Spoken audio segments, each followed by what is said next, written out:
So I do believe that we have reached peak human civilization in existence today, all because of one little country named Japan. Japan is a country we all know and love, the creator of sushi, samurai, and of course, this guy. A TV series and manga series that has reached billions of people across the planet, all because of him. Thank you, rest in peace, my goat. Today we just reached the pinnacle of human evolution because Japan has voted Dragon Ball as the greatest anime of all time. That is right. Take the award, take the bow, thank everyone, because Dragon Ball, and you as a Dragon Ball fan, we all won today. Japan has deemed Goku, Akira Toriyama, Toyotaro, and all us Dragon Ball fans as the kings of the anime sphere, making Dragon Ball literally the greatest anime among all the other animes. You can do it! Nice. And I'm sure that the rest of the anime fandom is going to take this news in a very positive and subservient manner, just humbly appreciating the reality of the situation and giving us our space to gloat in their faces that Dragon Ball has won.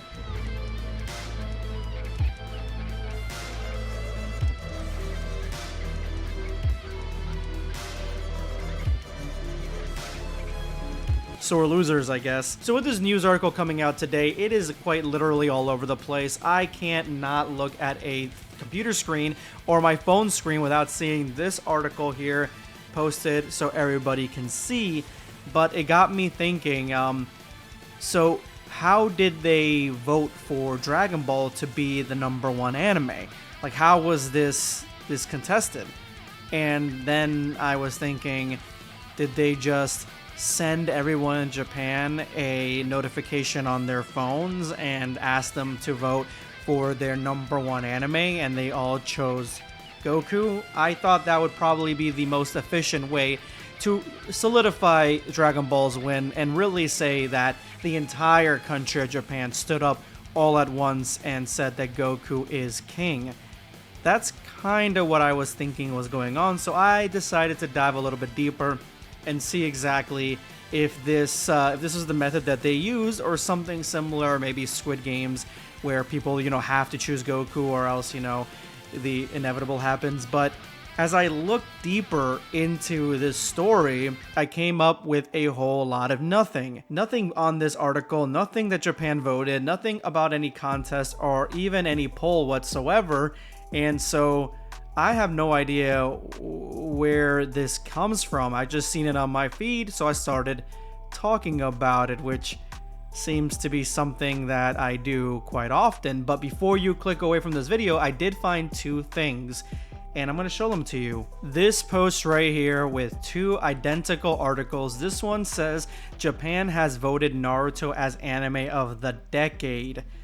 And I mean, yeah, the timing of this voting, seems legit. We're just only halfway through the 2020s. I'm sure that in the 2020s, Naruto is like super relevant, unless they're talking about the 2010s and they're living in the past, and this article has no teeth to it. But then I saw this one. Japan has voted One Piece as anime of the century. The century?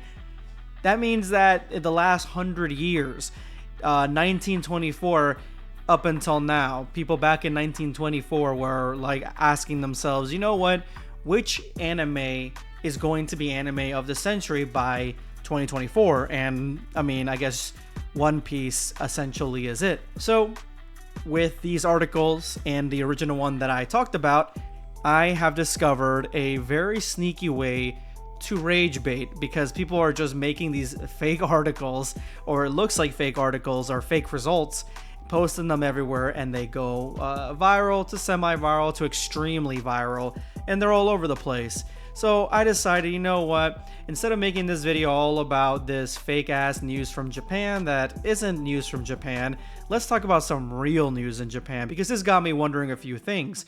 which is the most popular manga and anime coming out of Japan and worldwide and of all time? Like, what are those real numbers? Are those actual numbers that we can quantify and have people actually written about them? And yeah, those are actually real numbers that people can talk about. So, I mean, I decided to turn this into something that we can actually see for ourselves, where Dragon Ball actually stacks up and Naruto and One Piece when it comes to anime popularity.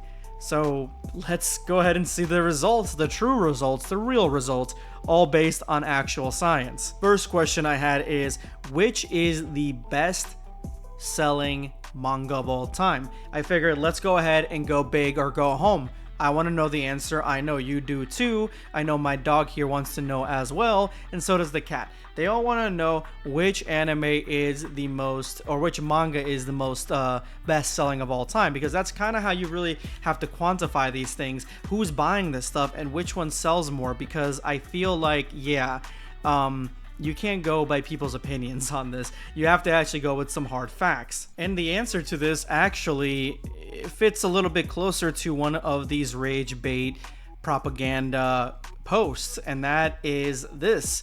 One Piece by Eiichiro Oda is considered the best-selling manga of all time, with over 516 million copies sold.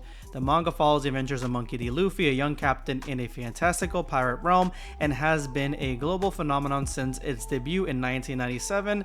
This kind of answers the question why Toei and everybody else seems to be putting One Piece in the forefront, and then things like Dragon Ball and other anime on the back burner because of how much money One Piece makes and how much it sells. It seems to be the most popular one in existence. So yeah, I mean, this is actually, I mean, of the century, a little bit of a stretch.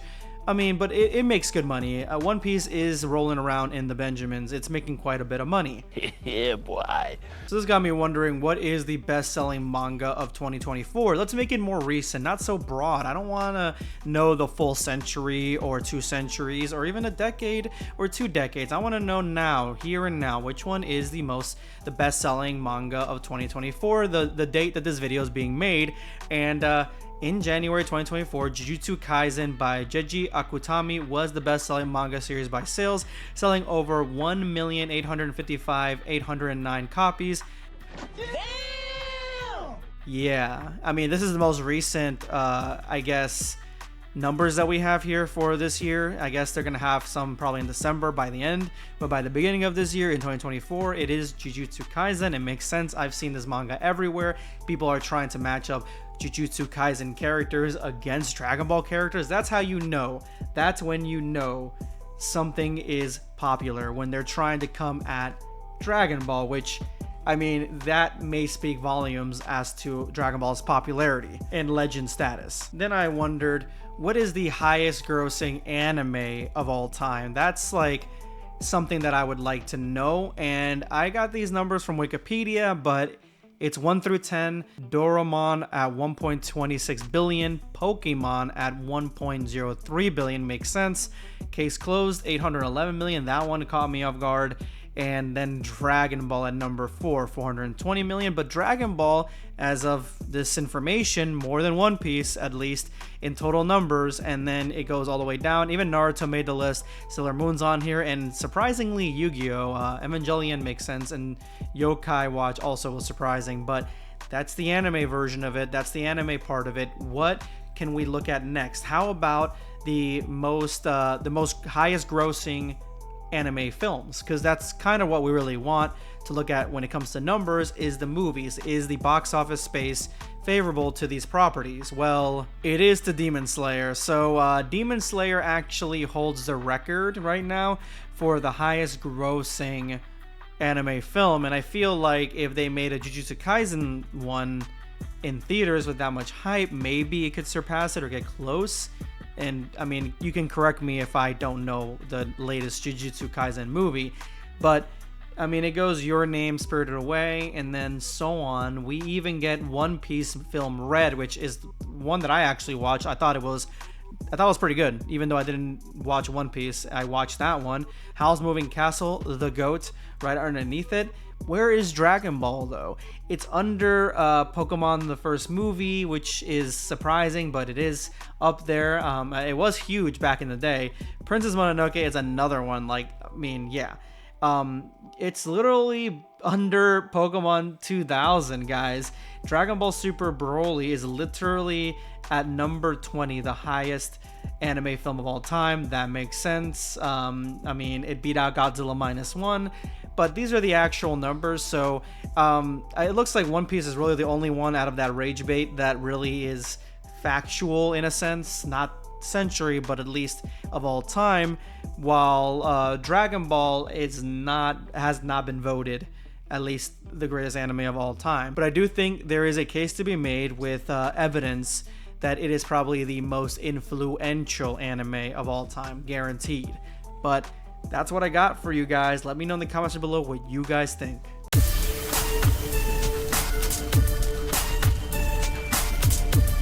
Prepare yourself.